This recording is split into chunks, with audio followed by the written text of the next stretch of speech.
Friends, நம்ம இன்றைக்கி ஒரு ஹாலிடே ஸ்பெஷலாக கிறிஸ்மஸ் ப்ளம் கேக் தான் பண்ண போகிறோம். நோ ஆல்கஹால், நோ சோக்கிங், இமீடியட்டாக பண்ணுற மாதிரி ஒரு கேக் தான் பண்ண போகிறோம். இந்த ப்ளம் கேக் எப்படி பண்ணுறது அப்படிங்கிறத நம்ம வீடியோவில் பார்க்கலாம்.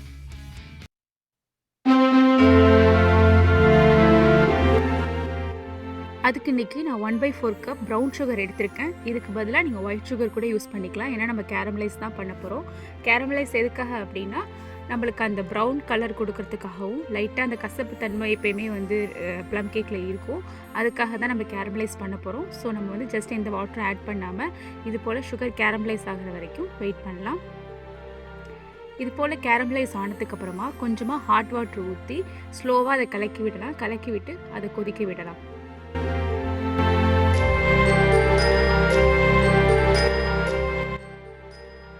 நல்லா இந்த சுகர் சிரப் கொதி வந்தோடனே, பபிள்ஸ் வந்தோடனே ஒரு 5 மினிட்ஸ்க்கு நல்லா மீடியமான ஃப்ளேமில் இல்லைன்னா லோ ஃப்ளேமில் கூட வச்சுட்டு 5 மினிட்ஸ்க்கு நம்ம இதை வந்து அப்படியே கொதிக்க விடலாம்.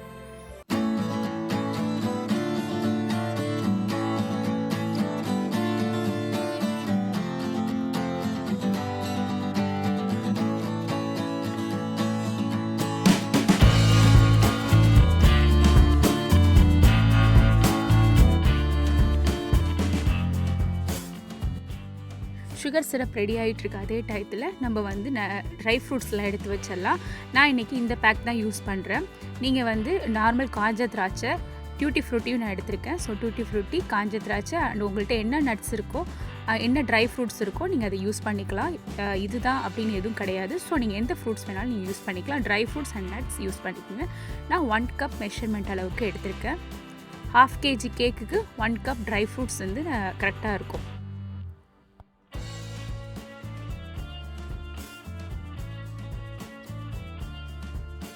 சுகர் சிரப் நல்லா 5 மினிட்ஸ் கொதிச்சதுக்கு அப்புறமா நம்ம எடுத்து வச்சுருக்க ட்ரை ஃப்ரூட்ஸ் அண்ட் நட்ஸை நம்ம இதில் ஆட் பண்ணி அதையும் சேர்ந்து அதோட குக் பண்ணுவோம். மீடியமான ஃப்ளேமில் தான் நம்ம வந்து இதை குக் பண்ணணும். ஏன்னா சுகர் சிரப்புங்கிறனால டக்குன்னு கட்டி ஆகிடும். ஸோ மீடியமான ஃப்ளேமில் இந்த சுகர் சிரப்போட இந்த ட்ரை ஃப்ரூட்ஸ் அண்ட் நட்ஸையும் நம்ம சேர்த்து குக் பண்ணலாம்.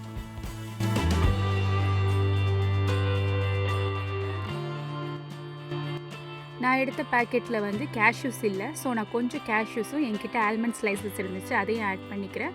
இது ஆப்ஷனல் தான். உங்களுக்கு எந்த நட்ஸ் பிடிக்குமோ, எந்த ட்ரை ஃப்ரூட்ஸ் பிடிக்குமோ அதை ஆட் பண்ணிக்கலாம். அது கூடவே நான் mixed fruit jam, Kissan jam தான் யூஸ் பண்ணியிருக்கேன். எந்த பிராண்டில் வேணாலும் நீங்கள் மிக்ஸ்டு ஃப்ரூட் ஜாம் யூஸ் பண்ணிக்கலாம். சப்போஸ் இந்த ஜாம் இல்லை அப்படின்னா உங்ககிட்ட ஃப்ரூட் பல்ப்ஸ் ஏதாவது இருந்தால் கூட நீங்கள் ஆட் பண்ணிக்கலாம் ஃப்ரூட் ஜாமுக்கு பதிலாக. அடுத்து நான் கிரேப் ஜூஸ் ஆட் பண்ண போகிறேன்.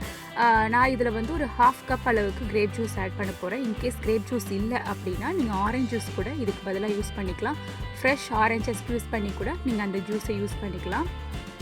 இந்த 2 ஜூஸுமே இல்லை அப்படின்னாலும் நார்மலாக ஒரு ஹாட் வாட்டர் 1/2 கப் போல் நீங்கள் சேர்த்துக்கிட்டு நீங்கள் இதை வந்து நல்லா குக் பண்ணலாம். இந்த நட்ஸ் அண்ட் ஃப்ரூட்ஸ் வந்து நல்லா அந்த சுகர் சிரப்லேயும் நம்ம போட்டிருக்க அந்த ஜூஸ்லேயுமே நல்லா குக் ஆகணும். ஸோ ஒரு 15 மினிட்ஸ்க்கு நம்ம லோ ஃப்ளேமில் இந்த சுகர் சிரப் அண்ட் நட்ஸை வந்து நம்ம குக் பண்ணலாம். 15 மினிட்ஸ்க்கு லோ ஃப்ளேமில் அப்படியே விட்டுடலாம்.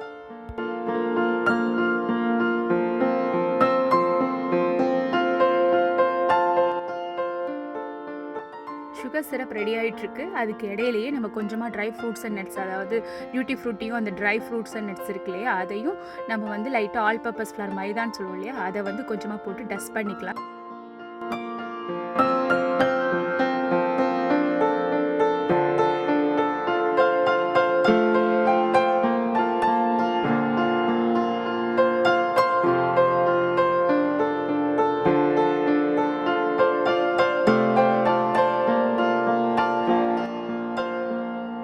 நம்மளோட சுகர் சிரப் இப்போ நல்லாவே ரெடி ஆகிடுச்சு. இப்போ ஸ்டவ் ஆஃப் பண்ணிவிட்டு இது நல்லா வந்து ஆறட்டும். ஃபுல்லாக ஆறினதுக்கு அப்புறமா தான் நம்ம கேக்கில் ஆட் பண்ண போகிறோம். ஸோ இதை அப்படியே ஆற விட்டுடலாம்.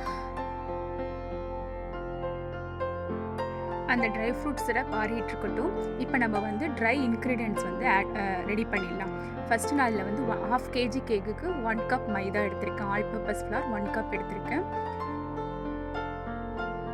அடுத்து இது கூடவே நான் கொக்கோ பவுடர் 2 டீஸ்பூன் யூஸ் பண்ணுறேன். Baking powder 1 teaspoon. இதோட நான் நட்மெக் பவுடர் அப்படின்னு சொல்லிட்டு 1 டீஸ்பூன் ஆட் பண்ணியிருக்கேன். அது கூடவே அடுத்தது சின்னமன் பவுடர், பட்டை பொடின்னு சொல்லுவோம் இல்லையா, அது 1 டீஸ்பூன் ஆட் பண்ணியிருக்கேன். அடுத்து இதில் ட்ரை ஜிஞ்சர் பவுடர், சுக்கு பொடின்னு சொல்லுவோம் இல்லையா, அது வந்து 1/2 டீஸ்பூன் அளவுக்கு இல்லைனா ஒரு 1 டீஸ்பூன் அளவுக்கு ஆட் பண்ணிக்கலாம். இது எல்லாத்தையுமே நல்லா சலிச்சு எடுத்துக்கலாம். இன்கேஸ் இந்த ஸ்பைஸ் பவுடர்லாம் உங்ககிட்ட இல்லை அப்படின்னா நீங்கள் வந்து இது கூடவே பட்டை, ஒரு குட்டி துண்டு அளவுக்கு பட்டை, ஏலக்காய், கிராம்பு, இது மூணுத்தையும் சுகர் அரைக்கும் போதே நம்ம வந்து ஜீனி அரைப்போம் இல்லையா, சுகர் பவுடர், அதோட சேர்த்து அரைச்சி அதையும் நீங்கள் ஆட் பண்ணிக்கலாம். இன்றைக்கி நான் 1/2 kg கேக்குக்கு 3 எக்ஸ் எடுத்திருக்கேன். ஸோ அப்படியே நம்ம டைரெக்டாக 3 எக்ஸையும் உடச்சி போட்டுக்கலாம்.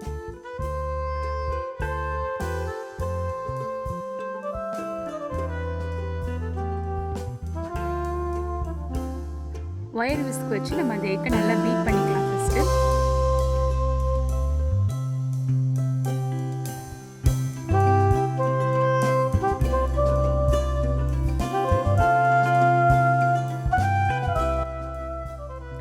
இது கூடவே நான் 3/4 கப் அளவுக்கு பவுடர் சுகர் ஆட் பண்ணியிருக்கேன். நீங்கள் நார்மல் சுகரை கூட மிக்சியில் அடித்து பவுடர் சுகராக 3/4 கப் பேட்சாக ஆட் பண்ணிக்கோங்க.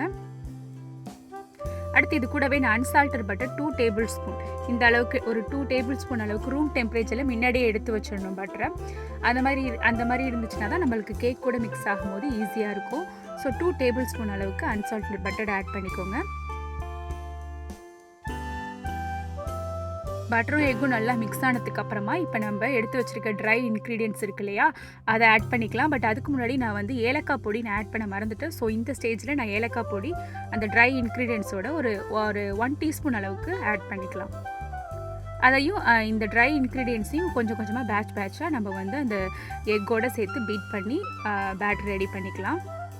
எந்த ஸ்பைஸ் பவுடரும் இல்லைனாலும் நம்ம சுகர் அரைக்கிறப்பவே பட்டை, ஏலக்காய், கிராம்பு, இது மூணுத்தையும் கொஞ்சம் ஒரு பீஸ், குட்டி பீஸ் அளவுக்கு சுகரோட சேர்த்து அரைச்சிக்கிட்டு நம்ம இந்த ஸ்டேஜில் ஆட் பண்ணிக்கலாம்.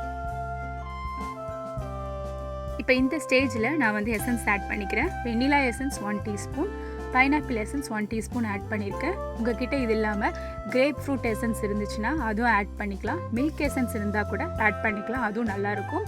ஸோ பேட்டர் கன்சிஸ்டன்சி இந்த அளவுக்கு திக்காக இருக்கும். இது ப்ளம் கேக்கு பொதுவாகவே பேட்டர் கன்சிஸ்டன்சி கொஞ்சம் திக்காக தான் இருக்கும்.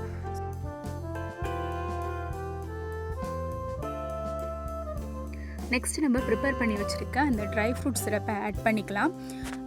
என்னோடய பிளேஸ் கொஞ்சம் கூலாக இருக்கிறதுனால சீக்கிரமாகவே இந்த மாதிரி கூலிங் பிளேஸ்லாம் சீக்கிரமாக கட்டி ஆகிடும் இந்த சிரப். ஸோ அந்த ஸ்டேஜில் நம்ம மீடியமான ஹீட்டில் ஒரு 4 or 5 மினிட்ஸ் ஹீட் பண்ணோன்னா அந்த சுகர் சிரப் மெல்ட் ஆகிடும். அப்போ நம்ம ஆட் பண்ணிக்கலாம். அது போல் தான் நான் இப்போ ஆட் பண்ணியிருக்கேன். ரொம்ப கலராமல் லைட்டாக கலரி ஆட் பண்ணாலே போதும். அடுத்து நம்ம டஸ்ட் பண்ணி வச்சுருக்க அந்த ட்ரை ஃப்ரூட்ஸ் இருக்கு இல்லையா, பவுடரில் அந்த ஆல் பர்பஸ் ஃப்ளாரில் அதையும் நம்ம இப்போ இந்த ஸ்டேஜில் ஆட் பண்ணி லைட்டாக கலரி விட்டாலே போதும். அப்போ தான் கீழே போய் படியாமல் அந்த நட்ஸ் வந்து நம்மளுக்கு கொஞ்சம் கேக்கில் எல்லா இடத்துலையுமே பரவுற மாதிரி மேலேயும் இருக்கும்.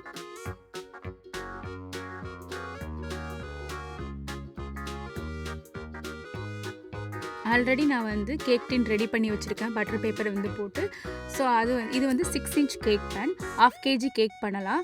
ஸோ நான் ரெடி பண்ணியிருக்க அந்த பேட்டரை வந்து நம்ம 6 inch கேக் பேனுக்கு மாற்றிட்டு இப்போ அடுத்தது நம்ம வந்து ஒரு டேப் மட்டும் பண்ணிட்டோன்னா அந்த ஏர் பபிள்ஸ் எங்கேயாவது இருந்துச்சு அப்படின்னா அது வந்து எடுத்துரும். அதுக்காக நம்ம ஒரு டேப் பண்ணிக்கலாம். ஆல்ரெடி ஓவனை நான் வந்து 335 டிகிரிக்கு ப்ரீஹீட் பண்ணியிருக்கேன். ஓடிஜியாக இருந்தால் 160 டிகிரி செல்சியஸ்க்கு நீங்கள் ப்ரீஹீட் பண்ணிக்கோங்க. 1 hour நம்ம இதில் பேக் பண்ண போகிறோம். இந்த கேக் வந்து கொஞ்சம் ஸ்லோவாக தான் பேக் ஆகும்.